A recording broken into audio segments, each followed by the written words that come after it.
All right, take it away, Laura. Well, welcome everybody to Vegetable Gardening for Beginners. As Lynn said, this class is designed for people who are new to gardening. Maybe you've tried gardening in the past and not been entirely successful. Maybe you're a new homeowner. Maybe the pandemic has made you interested in growing your own food.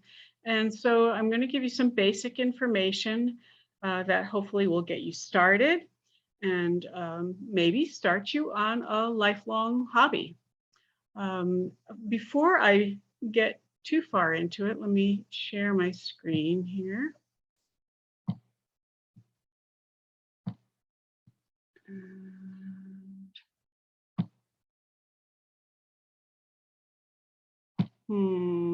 Here we go. There. I wanted to tell you a little bit about myself and about my partner, Katie. We are both lifetime gardeners. We are also members of the Orchard Valley Garden Club here in Southington. And we met in 2014 when we took the Master Gardening class from UConn.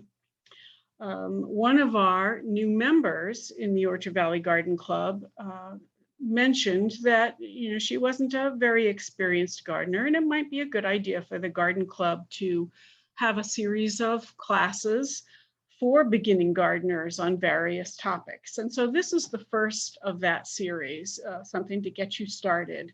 And we're hoping that it sparks your interest and maybe gets you started in something that we've always enjoyed doing.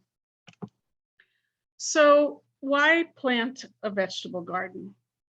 Well, of course, the very first reason is for the wonderful homegrown vegetables that you will get to eat.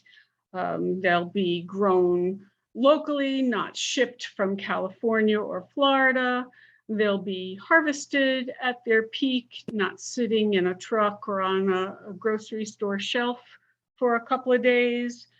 And that means better taste and better nutrition. You'll know where your food comes from. You'll know what went into it. You know what got put on it.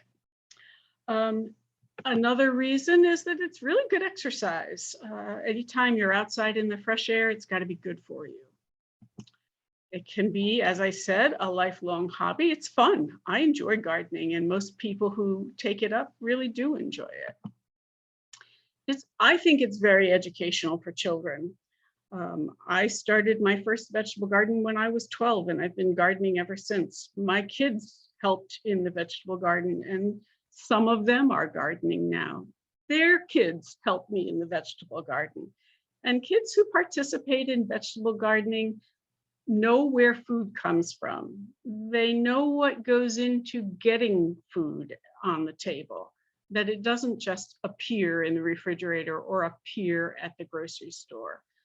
And I think that when kids participate in growing food, they are more likely to like vegetables and enjoy eating them.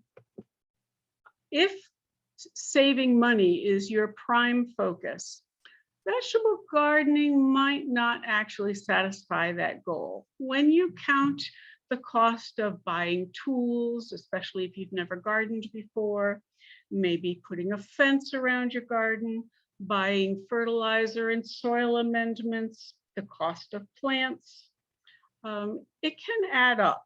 If you compare the cost of the vegetables to organically grown vegetables, which are more expensive at the grocery store, it might be more cost effective.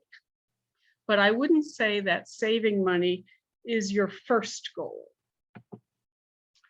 So how do you get started with a vegetable garden? Well, the first thing you need to do is think about where are you going to put the garden?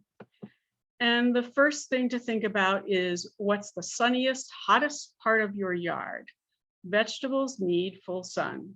That means at least 6 hours of direct sunlight every day.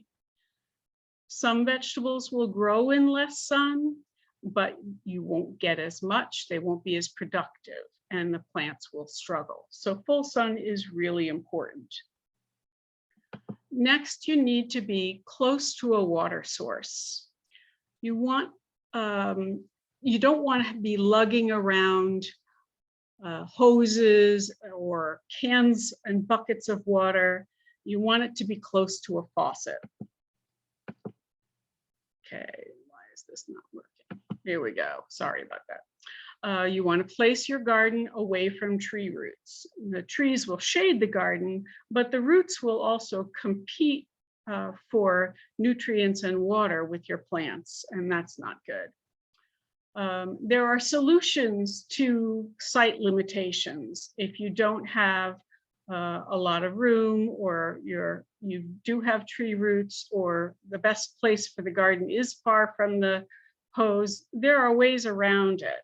And raised beds and pots are always a possibility. Another thing to consider when you're getting started is knowing your limitations. How much time can you really devote to maintenance? How much time do you have to weed and water and pick and plant? How physically able are you? Can you get down on the ground? Are you strong enough to garden? Do you have obligations that might prevent you from taking care of a garden? Maybe you always spend the month of August at the shore. You need to consider those things when you're planning this garden. Now, there are solutions for all of these problems. I mean, if you don't have a lot of time, you choose low maintenance crops. If you're not as physically able as you'd like to be, there are tools to help you, and with strength, and devices to help you with mobility.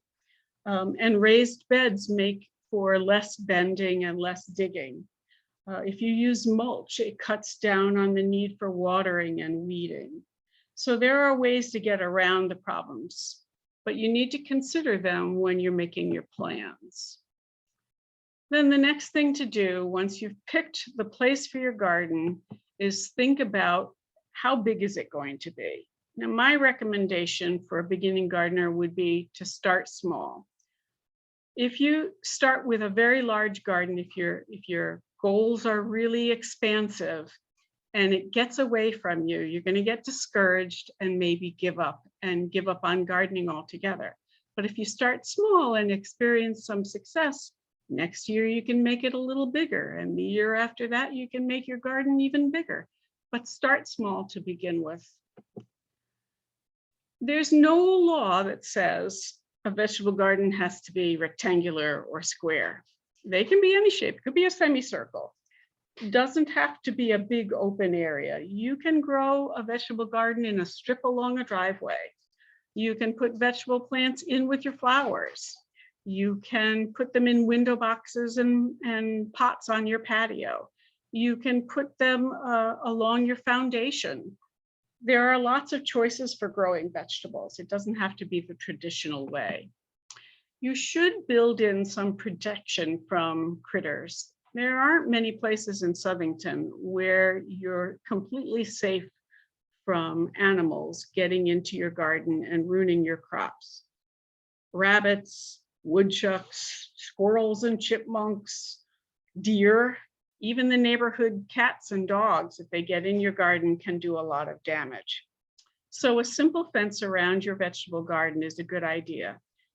You can drive metal fence posts into the ground and string wire fencing between them. And that will do a pretty good job keeping most animals out of your garden. They sell a kind of wire fencing called rabbit guard, where the top part of the fencing is pretty big grids, maybe 2 inches by 4 inches. And the bottom part of the fencing is chicken wire to keep the smaller critters from squeezing in through the holes. And it's always a good idea to bury the wire fencing in the dirt, maybe about 6 inches down, to keep animals from burrowing under the fence and getting into your garden that way. Now you need to make a plan and think about what are you going to grow. So the first and obvious choice is grow what you like to eat. There's lots of vegetables out there that a home gardener can raise. But if you don't like rutabaga, or nobody in your family will eat rhubarb but you, there's no point growing it. Make realistic choices about what you plant. You want to plant crops that you'll get the most bang for your buck. Some crops you get 1 or 2 fruit on each plant. You don't want to bother with things that are only going to give you a few vegetables. You want something that's going to produce enough to actually make meals out of. And you don't want to grow tricky vegetables that take a lot of time or a lot of effort, at least not for your first garden. You need to think about the timing and the plant zone that you are growing in. Here in Southington, we're in planting zone 6B. And that means that the last frost date in the spring, the last time you'll have a killing frost, is officially May 15th. And the first frost before winter at the end of the growing season is officially October 15th. Now, that varies from year to year. And you may have noticed that in the last 10 years, those frost dates have changed some. I've noticed that sometimes our last frost is May 1st, and we don't have a first killing frost until November 1st. But you have to watch out for that and plant accordingly. You also need to think about whether you're going to be planting vegetables from seed right out in the garden, or whether you're going to buy plants that have been started at a nursery. So all of those factors go into choosing what plants you're going to put in your vegetable garden. Then it's a good idea to actually put your plan on paper. You can get yourself some graph paper, lay out the shape of your garden, whatever it is, and think about rows or blocks of plants. Figure out how much space they're going to take, how much space you need between them to get between the plants to weed, how much space a plant needs between it and the next plant. Different vegetables need different amount of space. Things like lettuce, radishes don't need much space at all. But tomato plants and squash need quite a bit of space, and you need to plan accordingly. You can find that information on the back of a seed packet, in a garden catalog, in books, online, or you can ask at a reputable nursery. But all of that needs to go into your plan. Then you need to think about timing. Some vegetables grow for a short time and then they're done, and you pull them out and you plant something else in their place. Lettuce, for example, you plant it early, and by the end of June, sometimes the middle of June, if it's really hot, they're done. It gets too hot for lettuce and it's time to pull it out and put something else in its place. On the other hand, there are crops that will grow all season. You're going to plant them in the spring and they will stay in your garden and produce all the way up until frost. So they're going to get planted once and nothing else is going to go in that space. Tomatoes, eggplant, peppers, squash, you plant them once, they're going to grow in your garden the whole time. So that needs to be taken into consideration when you're planning out your rows and your blocks. I talked about proper spacing already. You need to know the north and south, east and west of your garden, because if you plant something tall like a tomato plant on the south side of your garden, it's going to shade things that are on the north side. So you need to put the taller plants on the north end of your garden and the shorter plants on the south end. And you should consider using vertical space to get more vegetables out of the size plot that you have. There are several vegetables that grow better on a fence or some kind of support. Peas, cucumbers, some squash and melons, tomatoes need to be staked. Those, if you grow cucumbers loose on the ground, they take up a lot of space, but if you put them on a trellis, they take up less space and you can plant other things closer to them. Pole beans is another example. You can get bush beans that grow along the ground in rows, or you can get seeds for pole beans and grow them on a teepee made out of 3 poles and use the vertical space. So soil is very important to any garden. If you've got good soil, your plants will thrive.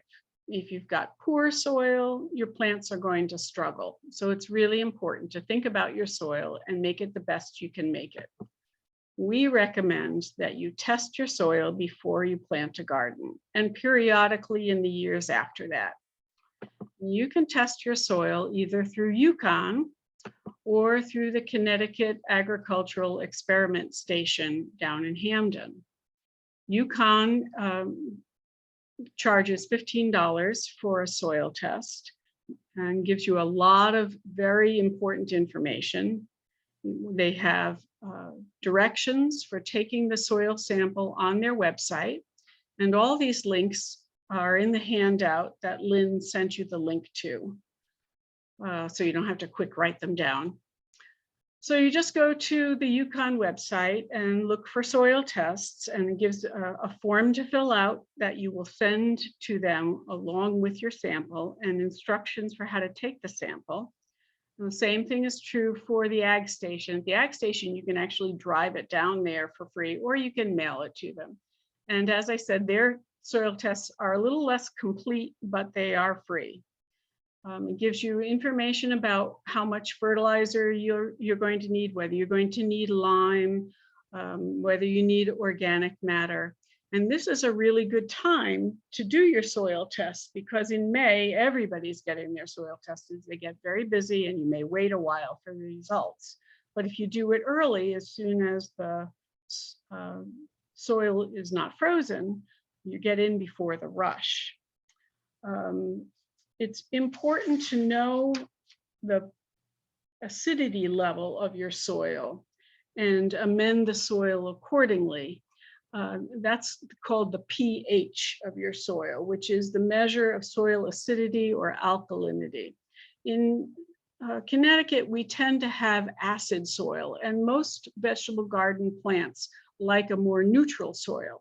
If your soil is too acid, it doesn't matter how much fertilizer you put on it, the nutrients won't be available for the plant roots to take up and use. So you've got to get the pH right for the plants to be able to use the fertilizer you put down. So once you've sent away your soil sample, while you're waiting to get the results, and they will email you the results, you should remove the sod if your garden is going to be where there was lawn and stones. And then once you get your results, you add fertilizer, maybe organic matter, which would be compost, bagged compost, chopped leaves, something like that, fertilizer, lime if necessary. And then you should rake the surface smooth, so you've got a nice smooth level surface for transplants or for seeds. Now, there are 3 seasons of a vegetable garden.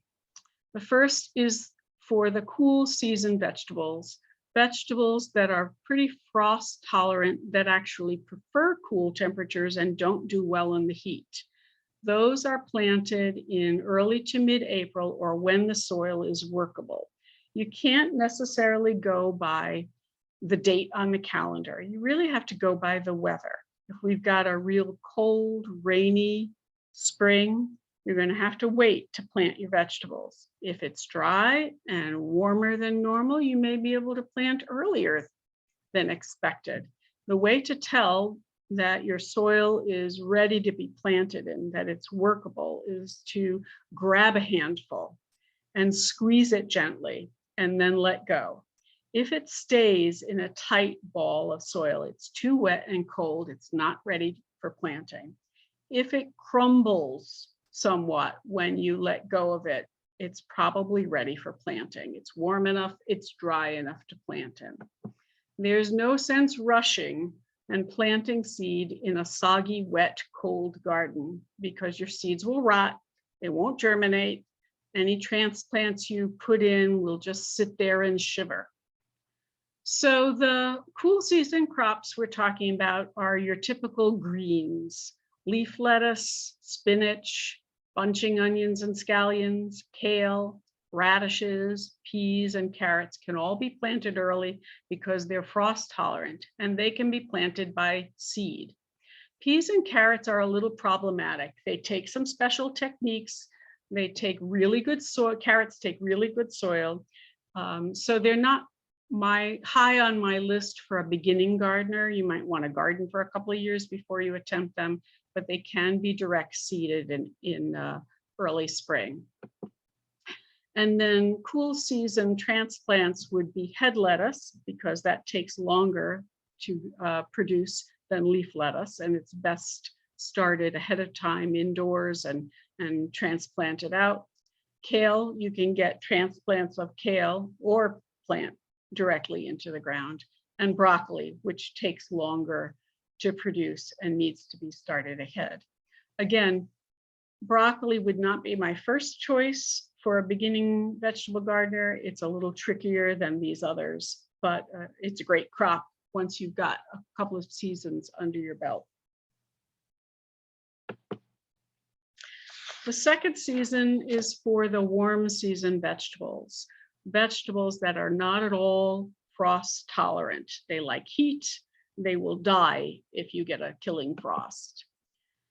And those vegetables, if you plant them too soon, they will really struggle, and you may set them back to the point where they never do as well as if you wait to the proper planting time. The direct seeded vegetables that are warm season would be green beans, bush or pole, summer squash like zucchini, cucumbers, and again, carrots, because carrots can be planted more than once. And then transplants of warm season vegetables would be tomatoes, eggplants, peppers. Eggplants and peppers are great, don't get me wrong. They're just a little less dependable than tomato plants are, which is why I don't necessarily recommend them for a beginning gardener. When you're planting these, again, be patient and wait until it's warm enough.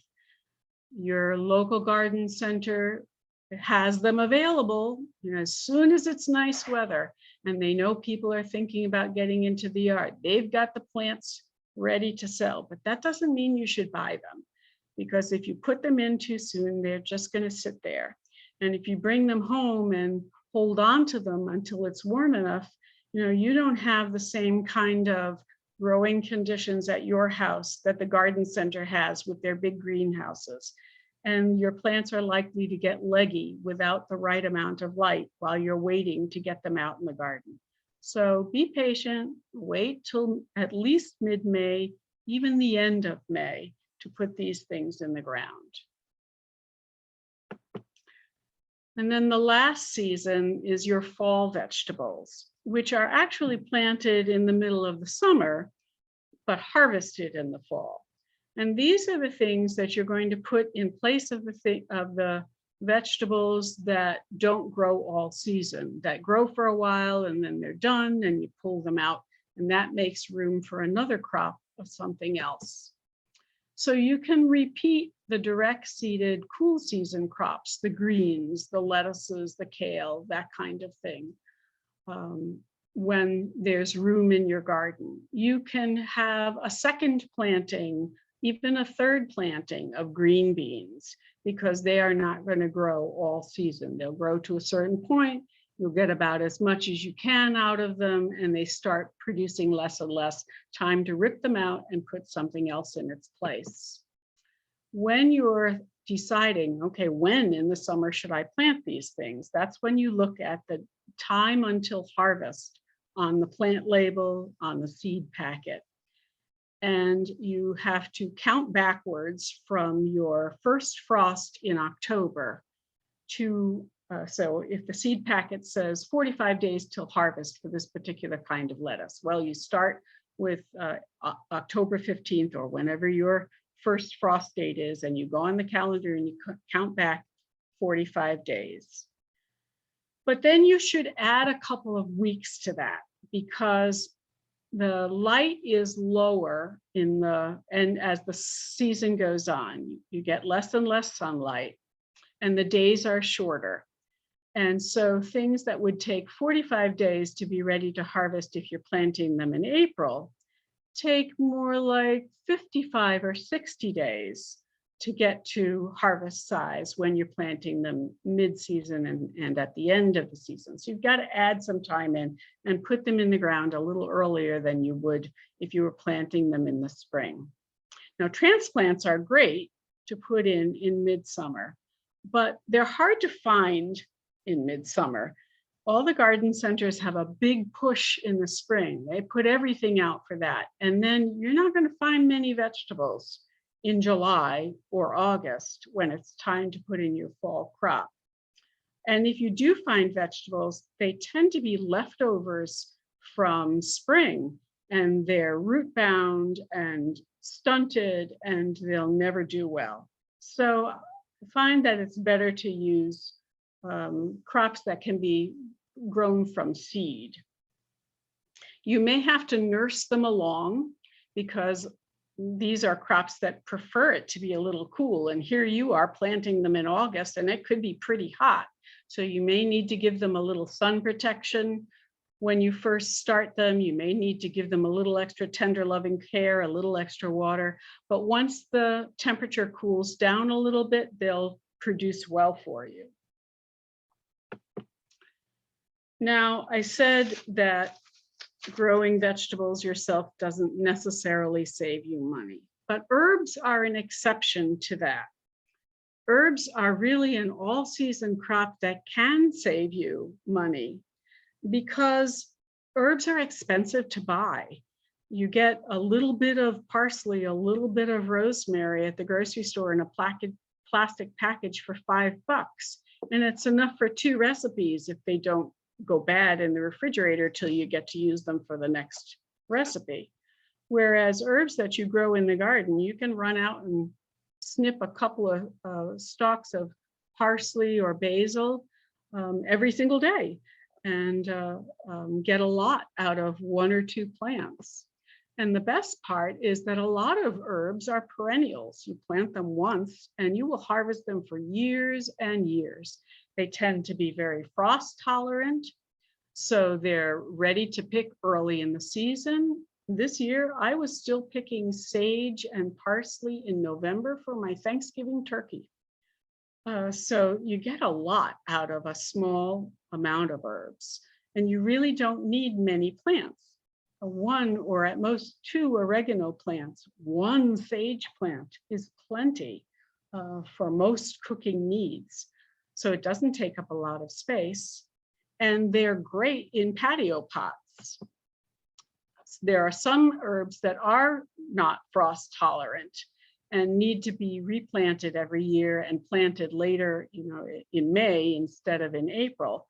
Things like parsley. Parsley is actually frost tolerant, but it's a biennial. So you plant it 1 year and the next year, it comes back, but it goes right to seed. So parsley is something you should replant every season so you don't have plants that are going to seed. Basil is not frost tolerant. Dill is not frost tolerant, but they grow really well from seed or from dill doesn't grow well from transplants. That's better put right in the ground from seed. But basil plants you can find them at the nurseries and they grow very well from transplants. You can use a lot of parsley and basil and dill in your cooking. So you might want maybe 6 plants of those as opposed to 1 of oregano or thyme or sage. And then rosemary, you just need 1 pot of rosemary or 1 plant of rosemary. It's a half hardy perennial. It's not hardy in Connecticut. So you treat it as an annual, and it's best grown from a transplant that you buy at the garden center because they take a long time to grow from seed. I know some people winter over their rosemary plants. They put them in pots and they keep them in an unheated basement or garage and are successful with that. I start fresh every year with a new rosemary plant. But herbs are a great way to add flavor to your cooking, and it's an easy way to get started with vegetable gardening. So there are some vegetables that I would avoid planting if you're just starting out. I would avoid the space hogs, vegetables that take up a lot of room in your garden. Corn. There's nothing better than sweet corn, fresh picked from your garden. But you only get 2 ears of corn, if you're lucky, per stalk. And so you need a lot of corn plants to make a meal. And you need a lot of corn plants so that they pollinate each other. Takes up a lot of space in your garden for not that much return. Same thing with pumpkins and winter squash and melon.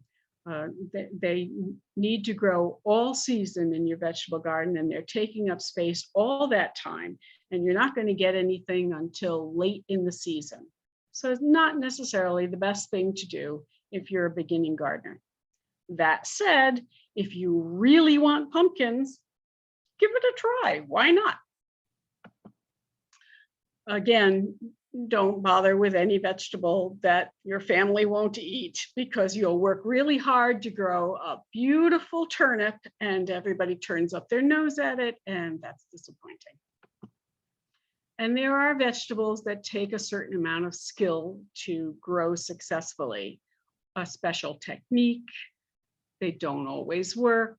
Cauliflower, for instance, you need to blanch the heads to get those nice white heads. Melon needs a lot of water and a lot of fertilizer and a lot of heat. And if you have a cool summer, you're not going to get a good melon. Potatoes take a special trenching technique to plant, and you have to hill them periodically through the summer. Corn, as I said, need a lot of plants. You got to protect them from the raccoons, because once the raccoons find your garden, I've not yet found a fence that keeps raccoons away from my corn. Brussels sprouts. I believe it takes 120 days from transplant to grow Brussels sprouts. That means those big plants are taking up room in your vegetable garden for 120 days before you get to pick any. Not the best thing to start with. And then I wouldn't bother growing vegetables that don't really taste any different grown fresh, picked fresh, than they do when you get them at the grocery store. I just can't tell the difference between a store-bought cabbage and a cabbage I grow myself. That doesn't mean I don't grow them, but I have lots of room, and I've been growing vegetables for a long time. I didn't grow cabbage when I was first starting out. Storage onions. It's really nice to be able to go down the basement and grab an onion that I grew myself and have, a whole bushel basket of them. But they don't taste any different than the onions that you get from the grocery store. So that might not be the best choice for starting out. And I would really avoid getting trapped into planting things that you see in the garden center that are being sold out of season. You may find 6 packs of lettuce in June, but you put them in the ground and they're going to bolt. That means they're going to get tall and go to seed and be bitter tasting, because they'll mature when it's hot, and lettuce likes cool weather. Or tomato plants that are being sold at the end of June. Well, by the time you get them in the ground and they get acclimated to being in the garden and they get big enough to produce, it's going to be October before they give you any tomatoes. Don't get fooled just because it's at the garden center that it's the right plant to buy, the right time to plant it. Now, there's regular maintenance that goes into growing vegetables. And the first of these is watering your plants. It's important to water the soil and the roots, not the leaves, because if your leaves stay wet, it encourages fungal diseases. And it's important to water deeply, not sprinkling the surface of the soil, but watering enough so that the water penetrates deep enough into the soil to encourage the roots to grow down and to be strong. If you're just watering the very surface of the soil, maybe water a little bit every day, that encourages the plant roots to grow near the surface where the temperature variation is greater, where it gets hot, where you have a couple of really hot days or a couple of really dry weeks, and the plants will really suffer. But plants that have been watered deeply but less often are stronger and sturdier and able to resist the changes in week-to-week weather.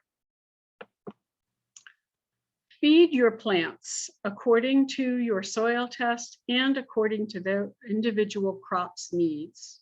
Some plants are heavy feeders and need to be fed periodically through the season. You're going to fertilize them when you plant them. You're going to fertilize them before they set flowers. For example, on a squash plant or a tomato plant, you're going to fertilize them again at mid-season to keep the production going. And there are other vegetable plants that are light feeders. They don't need much fertilizer at all. So you might just fertilize them when you plant them and not again. So the heavy feeders are things that will produce all summer, things like tomatoes and eggplants and squash and corn if you were going to grow it. Bulbing onions are heavy feeders.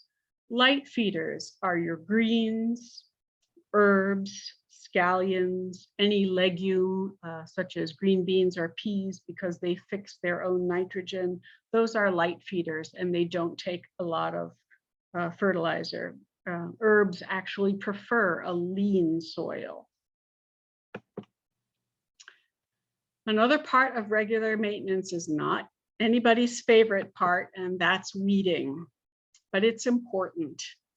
If your weeds get out of hand, they will compete for space and light and nutrients and water with your plants, and the weeds will win. So the important thing is to get them when they're small. It's easy to yank a weed or cut a weed off at the roots when they're little, but when they get big and they get out of hand, you get discouraged and you give up, and then that's the end of your vegetable patch. So keep after the weeding. Mulching is a way to reduce the amount of weeding that needs to be done. It also reduces the amount of watering you need to do. You cover the soil surface with an organic mulch, and it keeps the soil temperature more even, keeps the soil moisture more even, and that's beneficial to the plants. Organic mulches would be chopped up leaves, grass clippings if you don't use herbicides or pesticides on your lawn, straw. I use hay, which is not usually recommended as a mulch, but that's what I have available. Straw is preferred because it has no weed seeds in it, but it's more expensive and it's harder to find. And I have a source for hay. The hay that I use does have weed seeds in it, but I minimize that problem by laying layers of newspaper down on the soil first and putting the hay on top of that. And the newspapers make a barrier between the hay and the soil, and so the weed seeds don't germinate. The benefit to an organic mulch, because some gardeners do use plastics, but an organic mulch will decompose and improve the soil structure and keep it loose and friable, loose and crumbly, and that's what you want for successful plants. And then the last part of maintenance seems like a no-brainer, but harvesting is really important. And it's important to harvest your vegetables at their peak. And you'd be surprised how quickly a vegetable goes from being a nice little zucchini that you think needs another couple of days to being a baseball bat that is tough and full of seeds and not tasty at all. So keep an eye on your garden, check it every day, or at least every other day, so that you're getting the vegetables at the peak of freshness, at their peak of tastiness. There's nothing worse than a tomato that was good a couple of days ago, or a green bean that had you picked it 3 days ago would have been nice and tender, but now is full of seeds and lumpy and tough and stringy. Now I've given you a lot of information, and it can feel really overwhelming, Vegetable gardening is a big topic. There's a lot that goes into it, but it's also really simple, as simple as putting some seeds in the ground and seeing what happens. So just try it. Try one crop. Maybe you just plant 6 tomato plants and that's it this year. Experiment with one thing and see how it goes, see how you like it. You don't have to plant a spring garden, a summer garden, and a fall garden. Maybe you just plant some spring vegetables and garden when it's still cool outside and not when it's hot and sweaty. Or maybe you're too busy to get out in the garden in April, but by May you've got some time and the weather's better. You just grow warm season crops. Just focus on one season when you get started. You could consider a theme garden. Maybe just do herbs at first, and that could just be in a pot or a very small plot. You can get a lot of herbs out of a 5x5 area.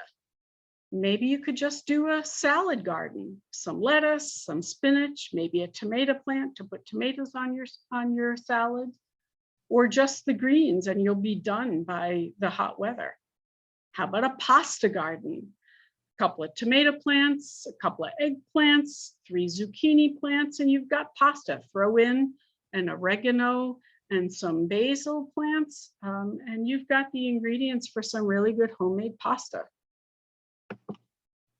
And then there are always window boxes and patio containers. Herbs, as I said, grow really well in pots and window boxes. So do lettuces.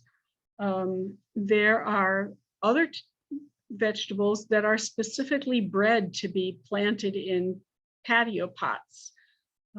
Tomatoes that are on the small size and grow well in a pot. And if you go to your knowledgeable nursery and ask for something that's suitable for growing in containers, they can help you find the right varieties. There are lots of places to find help if you have questions. And the very first place is right at the Southington Library. Last I checked, the Southington Library had 80 different books on the topic of vegetable gardening alone, from vegetable gardening for dummies to getting the most out of vegetable gardens. Every topic you can imagine for any level of experience and interest. So books are a great place to start. UConn and the Master Gardeners, they have a home and garden center online. If you go to ladybug.uconn.edu, they have fact sheets available for you to print out on just about every topic imaginable for gardening and vegetable gardening. You can ask a Master Gardener questions. The Hartford County Extension Service is staffed by knowledgeable Master Gardeners who are ready and willing to answer all your gardening questions. They are located at the Exchange Building on Farmington Avenue in Farmington. And you can go there with some vegetable leaves and say, what are these spots on my plant? Or you can give them a call and ask them a question. Or you can email them and send them pictures of your garden, and they will research your question and get back to you by email or get back to you by phone. It's a really good resource. I have to give props to my fellow Master Gardeners. And then I also have to put in a plug for the Orchard Valley Garden Club members. The Orchard Valley Garden Club is full of people who are passionate about plants and very knowledgeable. We have several Master Gardeners among our members, and they really do know a lot. We have meetings every 4th Tuesday of the month at 10 o'clock in the morning at the American Legion Hall right on Main Street in Southington. And we'd love to have guests. We have a different program every month. And you can go to our website and see a list of the programs. Our next meeting is March 22nd, and we're having a speaker named Christine Darnell, and she's going to be talking about flowering bulbs and perennials. We just asked members to give a $5 donation to defray the cost of the speaker, but we're happy to have you, and we'd love to talk to you, and if we can, answer any of your questions. We also have a Facebook page. If you look us up on Facebook, just search for Orchard Valley Garden Club. And the last place to get help is at a reputable garden center. I'm not talking a big box store. They just sell plants. They don't really know anything about plants. But Agway has several people on staff that do know about plants and gardening. The nurseries down in Cheshire know a lot about gardening. Winterberry Gardens on West Street in Southington, they're very knowledgeable about all aspects of gardening. Nature Works down in Northford, Connecticut, they know a ton about plants and gardening, and they have an excellent website with something similar to fact sheets, and they have a Facebook page, and you can get a lot of information from that. Garden catalogs are also a good place to look for information about gardening. And I believe there's a list of that in the program handout, ones that either online or in their physical garden catalog. You can learn a lot about plants and gardening by reading the plant descriptions and clicking on the individual plant varieties and reading tips about how to plant them, when to harvest them, and so on. So there are always places to get help if you need them. So I hope I've sparked your interest in vegetable gardening. I hope you give it a try. The great thing about gardening of any type is that you try it this year. If it's not as successful as you like, there's always next year. You can plant another garden next year, and you might just develop a lifelong hobby. So I'm happy to address any of your questions now. If you put them in the chat, either Katie or Lynn can ask me, and or you can stop by at our next garden club meeting or follow the links on the handout for more information. So Laura, there were a few comments in the chat and not really a question till the very end, so I didn't break in. But one of our participants said that regarding potatoes, that they plant them in fabric bags, which saves her back and produces pretty well. And I've definitely heard of doing that. And then a comment about using hay or straw. Straw is better. They've had a problem with slugs in hay, but never in straw. Mm-hmm. Slugs can be a problem, and there are various solutions, chemical and otherwise, for slugs. Any mulched garden tends to have more slugs than unmulched gardens, but to me, the benefit of mulching outweighs the problem of the slugs.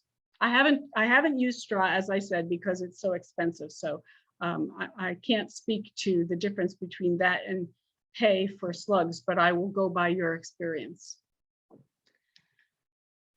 There was another question about what about giving vegetables, eggshells, banana peels, and other natural fertilizers? Well, those are all good amendments to the soil. They take time to break down before they release any nutrients. So they can't be your total source of nutrients for the plant. Eggshells in particular can take actually years to break down and become available to the plant. So you're better off composting those things and then adding the compost to the vegetable garden. That said, there's something called sheet composting or trench composting, where you basically dig a trench along the row and put your vegetable trimmings and kitchen waste right in the soil near your plants, and they will eventually rot down and add nutrition to the soil. But it does take a while, so it's not necessarily beneficial to that season's crop of plants, more for the future. Then there was also the comment about composting coffee grounds, but also with chicken manure. And if you do have chickens, then you do have that source of nitrogen for sure.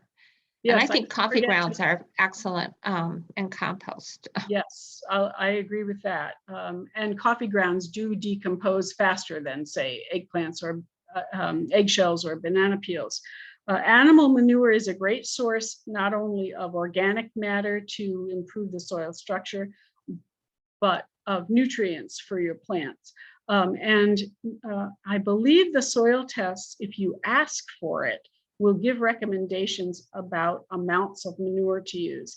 When you're using horse manure, that tends to be very seedy because of their diet. So using not uncomposted horse manure can create a weed problem in your garden. It's better to buy the manure, compost it first, and then add it to your garden. Chicken manure can be problematic because it's very high in nitrogen and it can burn your plants. So again, it should be applied carefully, and it's best to compost it. You can buy manure that's already composted. They sell it in bags. One really good source of compost is Coast of Maine lobster compost. Yes. It's already processed for you, so you don't have to worry about seeds or burning the plants with too many nutrients. But yeah, animal compost, animal manures are a great source of nutrients for your plants. So there's another question about planting in pots on a patio. Is it advisable to repot into larger pots as the plants grow? I think it's difficult to transplant a vegetable. I think it's difficult to repot a vegetable plant once it started growing. I think it's better to plant it in a good size, large pot right at the outset and let it grow to fill that pot, than to take a plant and keep moving it into an ever larger pot. A comment that slugs drown in beer, but why waste good beer? And yes, there's other ways to deal with slugs, but congregating them in a spot under a moist place and then just doing away with them all at once is another. Yes, thing. Scissors are my favorite method. I'm a little bloodthirsty. It's probably not good for my karma that I go out armed with a pair of scissors and cut them in half every time I see them, but it works. Revenge. Yes, so I'm a little bloodthirsty. And someone commented that they came in a little late. Did you recommend any fertilizers? And I know we just talked about the different manures. Yeah, as far as fertilizers, I'm an organic gardener, so I buy organic fertilizer, and there are organic fertilizers available, say at Agway or something like that, and it will say right on the label. What you really want is a fertilizer that's made for vegetable gardens, because the needs of a flower garden or a lawn are very different than vegetables. Vegetables, you want root development, you want fruit development, you don't want leaf development. If you give a plant too much nitrogen, it's going to grow a lot of leaves and you're not going to get any tomatoes or zucchini. So you need to get a fertilizer that says on the label it's recommended for vegetables. And the numbers on the outside of the bag will tell you the amount of the different nutrients in the bag. Help me out, Katie. It's The NPK, nitrogen, phosphate, and potassium. Potassium, right. And Yeah. so a lawn fertilizer is going to be very high in the first number, because lawn is just leaves. And so you're going to get something with maybe a 20 as your first number, but you don't want something like that for vegetables. You want something that's more balanced. In fact, you want something where the middle number is the higher of the three. And the numbers on organic fertilizer tend to be lower in general than chemical fertilizers. So you may need more of it than you would of, say, a 5-10-5 that is all chemical. But that's my personal preference. I just prefer organic fertilizers. There's a few more questions. One is, should you mound rows? which Rose. You mean, I think mound them up a little bit. It Um, almost makes like a mini raised bed in a way. yes, yeah. That is one form of raised bed where it's formed out of earth as opposed to having wooden or metal sides. You know, you rake it so that the bed is raised from the rest of the garden. And there are some advantages and some disadvantages to doing that. An advantage is that the soil warms a little faster and drains a little better when it's raised up. And in those situations, you can be planting in a block as opposed to a single row of plants. But there are also disadvantages to hilling that way, in that the soil does dry out faster and may need more watering. So, you know, you have to go based on your soil conditions. If you've got a wet, soggy garden, that might be a way to get around the sogginess by hilling things up. And as I said before, there are some vegetables that need to be hilled for the support. Potatoes, you plant them in a trench and then you add soil and add soil and add soil until, you know, maybe the soil level is a foot higher than the rest of the garden, and that supports the stems. Same thing with corn. If you don't hill corn, at least in my garden, I'm in a kind of a windy place. You get a good windstorm and all your corn stalks go over. So I hill to support the plants. They often recommend growing squash in a hill, which is basically making a circular mound of soil and planting the seeds in the center of that. It's not strictly necessary. It's just something they tell you to do. I think you could just get zucchini just as well without hilling. There's one more. Do vegetable plants need to be pollinated by bees? Oh yeah, absolutely. And there are some specific bees that pollinate specific vegetables, squash in particular. Other vegetable plants are wind pollinated or buzz pollinated. Buzz pollinated, right. Yeah. Tomato plants are buzz pollinated. And you could go out and pollinate yourself. Yeah, you could if you want to go to the trouble. It's a lot of work. Going plant to plant and taking the little flower and shaking the pollen on the next little flower, you can do that. But yeah, you need bees, which is a good reason for planting flowers because that will attract the pollinators to your garden. Herbs are a great way to attract pollinators to your garden because once your basil or your oregano goes to flowering, the bees are all over them, and they will naturally go to your corn. And well, corn is wind pollinated. They will naturally go to your tomatoes and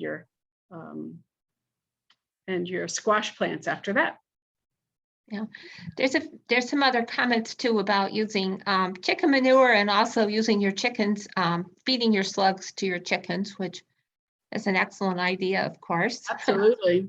And allowing chickens to free range in an established garden, yes, but not a newly planted garden because yes, they will scratch up your seeds. They'll scratch up the seeds and yes, peck them out of the ground. Yeah, which is another reason to be really careful about what you put on your garden, because you know what, if you have chickens and you're letting them in your vegetable garden, you don't want to put anything on your garden that's going to hurt the chickens. Yes. Yeah. Much less you. Yep. Right. So I think that's pretty much it, unless someone wants to chime in or One more. add more. Yep. Down at the bottom. Oh, missed it. Yep. I think it just came up. If the vegetable plants need bees, would it make sense to connect with a beekeeper to put a hive on your property? Unless you're growing a lot of vegetables. No. Your Rogers orchards or you're growing almond trees out in California, that's not necessary. No. You remember, honeybees are like little farm animals. Yep. We have thousands, hundreds of native bees, and that's going to be, you know, the bulk of what is pollinating the plants in your yard. Yep. Are, you know, many of our different native bees, and like the buzz pollinators are actually the bumblebees. So and my feeling is if you plant it, they will come. Yes. pretty much. You know, if you're the only garden in your neighborhood, you might have a little bit harder time attracting native pollinators to your yard. So you plant a bunch of flowers too, and you plant some herbs, and the more flowering things you have, the more pollinators you will have. Right. Yes. I find I get a lot of bees with mint, but I keep that in a contained pot. Oh yeah, You can't get any because more out. otherwise all you will have is mint. Yes, yes. Which I is made a why I mistake. didn't put it on the list for Yes. herbs to grow, because No. you don't want to have nothing but mint in your garden. Oh no, nobody wants that. But yes, it does seem to attract a lot of bees when it gets going. Okay, so I think I'm going to stop the share if that's Yep. I'm going good. to turn off recording. And there was also put up